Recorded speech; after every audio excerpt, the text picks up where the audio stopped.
ninguém que tenha a beleza dela. Sou do morro, sou favela, mas meu coração se apaixonou por essa Cinderela. Ela é da zona sul, loirinha de olho azul, e o impasse é upa. Assalamualaikum warahmatullahi wabarakatuh.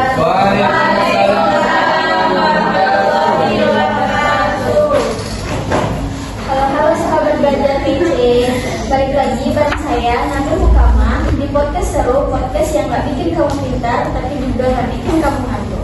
Nah, hari ini kita bakal bahas topik yang paling penting banget nih, apalagi buat kalian yang para calon guru di masa depan, yaitu karakteristik pertumbuhan dan perkembangan anak usia SD. Dan pastinya saya nggak sendirian dong, pastinya saya bersama dua narasumber yang cantik dan ganteng ini. Oke, langsung saja kita serahkan kepada host yang paling hits, Bu Nurul dan Pak Mahmud. Silahkan. Halo semuanya. Oke, kita sekarang ada di ini kita mau membahas tentang perbedaan anak di usia dini dan anak SD itu. Nah, sebenarnya saya tidak sendiri, saya bersama host saya juga namanya Mahmud. Halo semuanya.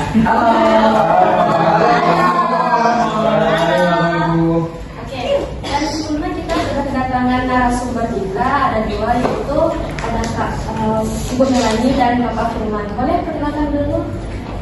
Baik, terima kasih Kak. Halo semua, perkenalkan nama saya Melani Putri, saya berasal dari Pekanbaru, terutama di Provinsi Riau. Di sini saya berada di jenjang pendidikan S1, pendidikan guru madrasah ibtidaiyah.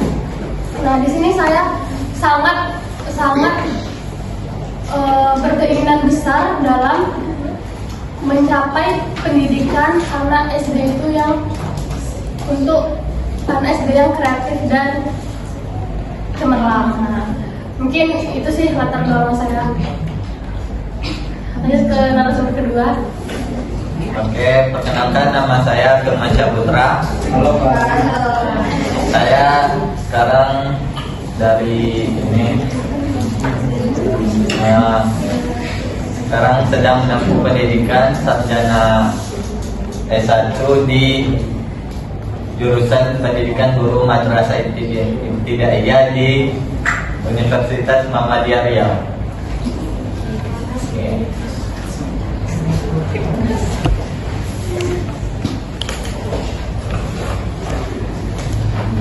Jadi Kak, langsung aja.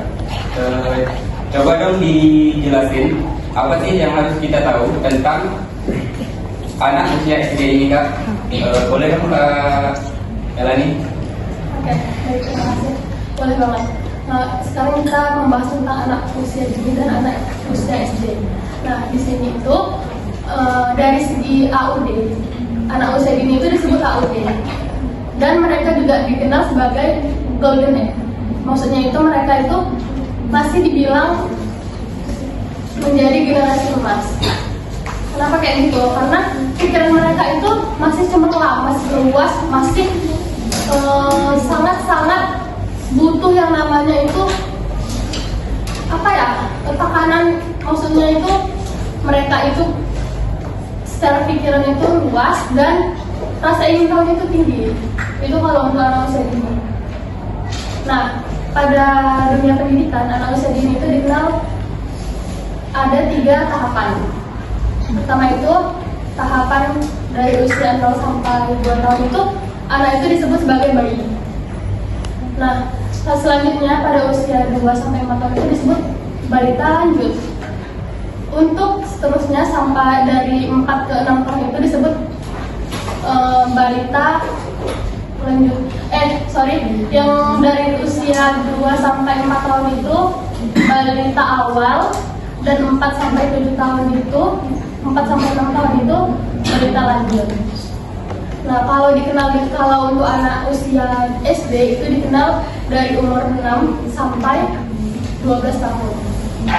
Nah, pada masa itu anak-anak SD itu sudah berpikir konkret dan psikomotorik halus kasarnya itu muncul di situ. walaupun mereka udah masuk ke jenjang sekolah dasar, mereka itu nggak luput dari yang namanya sifat masa anak-anaknya. Jadi di situ mereka ya itu ingin berpengetahuannya itu sangat luas, dan mereka itu harus disungguhi dengan pembelajaran yang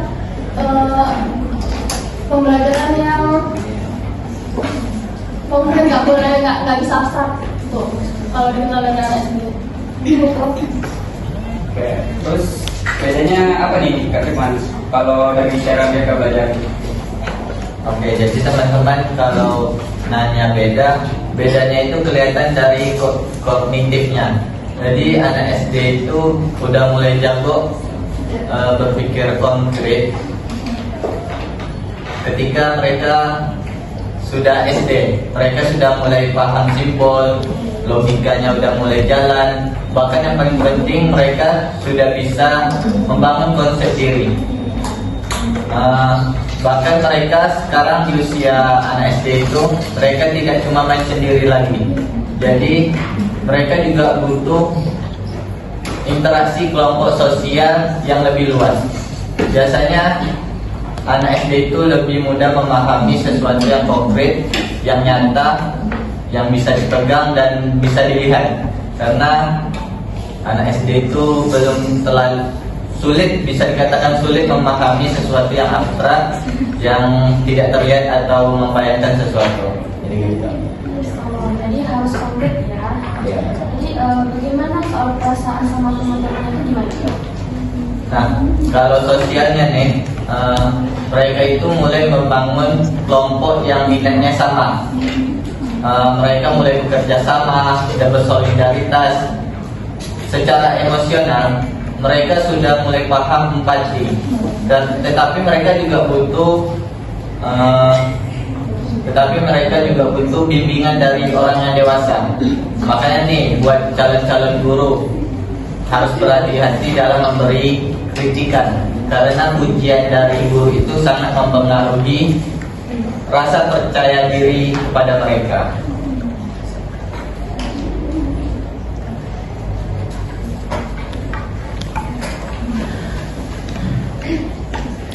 Mungkin saya sedikit menambahkan dari Kak Firman, itu mungkin anak-anak itu bisa dilihat dari sebuah hal.